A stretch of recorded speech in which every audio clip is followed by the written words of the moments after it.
Hey everyone, and welcome back to another video. So today we are going to be going through how you can get all of the mounts of patch 7.0. And I'm just going to get right into it, starting off with the LLOTHIEN Prowler, which is the fox mount that I think everyone really does like quite a bit. So getting this is easy, but it also has a downside in that the item that drops, which gives you the quest, which ends up in you getting the mount, is a random drop from the chest at the end of the Withered scenario. So basically, you just need to do the Withered scenario whenever it spawns and hope that you get that random drop. Now, one thing that you can do to increase your chances is do this on multiple characters at a time, because of course it's a bind on account thing since it's a mount. Anyway, when you do get lucky enough to get the quest item, you just need to then go and complete 4 follower missions that will spawn for you. I believe they're a 12-hour duration each, and once that's done, you then just follow the quest line until you end up getting the mount. Pretty easy overall, and it's definitely a very nice mount. With that covered, let's talk about the FATHOM Dweller. This one does take a little bit more work, so you need to kill a rare boss called Kosunoth the Hungering, who's located in the Eye of a Shower, but you're not able to see him until you go through a whole bunch of steps. So go to the location on the map in the Broken Shore. You'll find an orc hermit. So you just want to talk to him a few times, and once you went through his dialogue tree, you need to go to the Musty Cave, which is also on the Broken Shore, and loot the pile of dirt that's at the back of the room. That will give you an item. Take that item back to the orc, go through his dialogue a few times, and after this you will then need to go to the locations of 10 different orbs that you need to click in order. Now, I've got a link to a Handy Notes plugin in the description of the video which will give you those locations.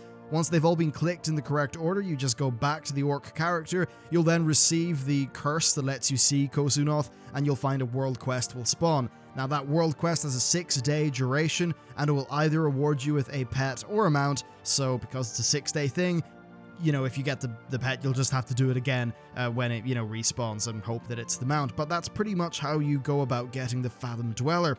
Next, we've got the Mechanized Lumber Extractor.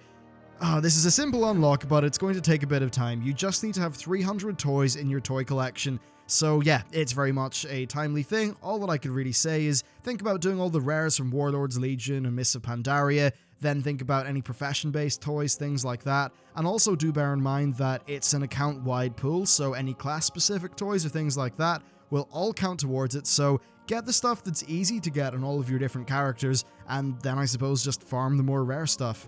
Next, you've got the Spirit of ECHE'RO. So this is an archaeology mount, however, it's not like the other ones. You basically get this by doing a quest, and the way that the rare solves of archaeology work in Legion is that every 2 weeks you get a quest for a zone. Now, there is a chance that that quest is the one that gives you this mount.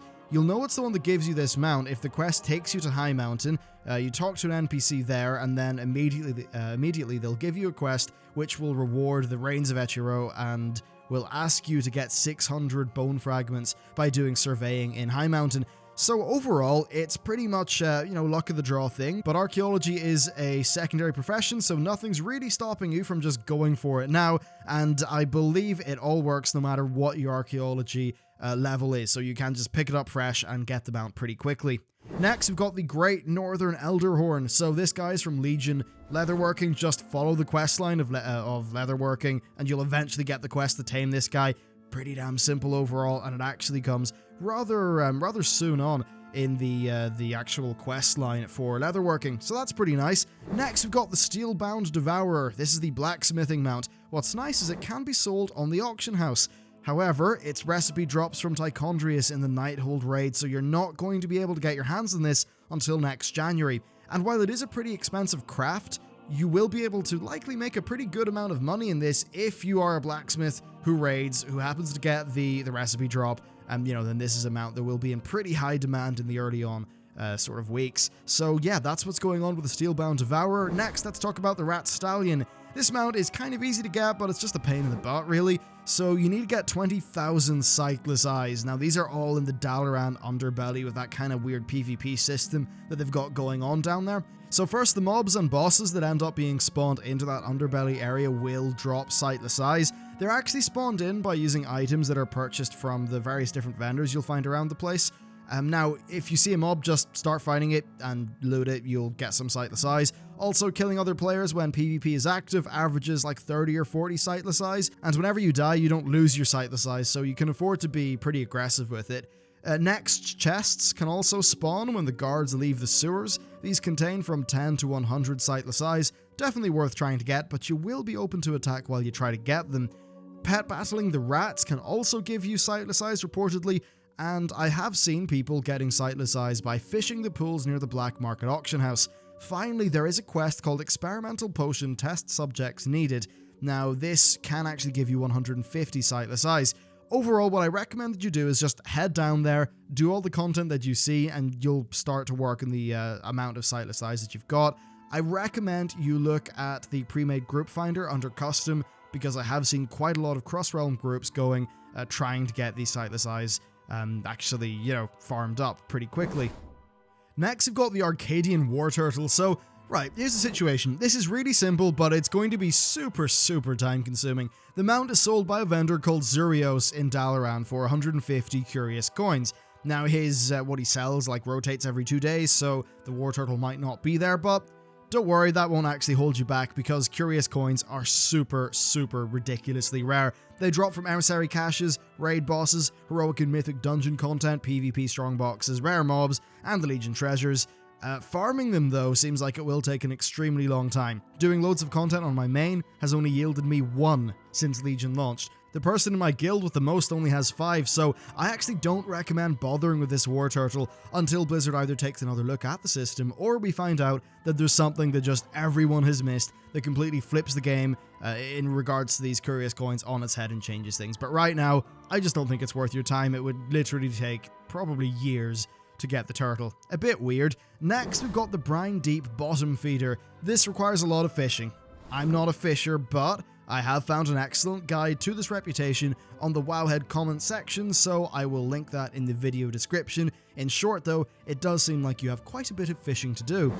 Next, we've got the LEY-FEATHER HIPPOGRYPH. So this is for completing Glory of the Legion Hero. This is the dungeon meta achievement that needs to be completed on Mythic. I know Asmongold has, I think, 3 parts of his guide series out on these achievements, but I'm sure for most of these you will be able to work them out anyway.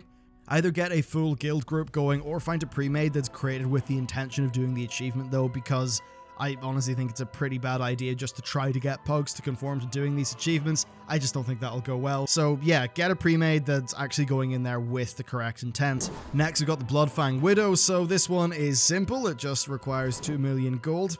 That's a lot of gold.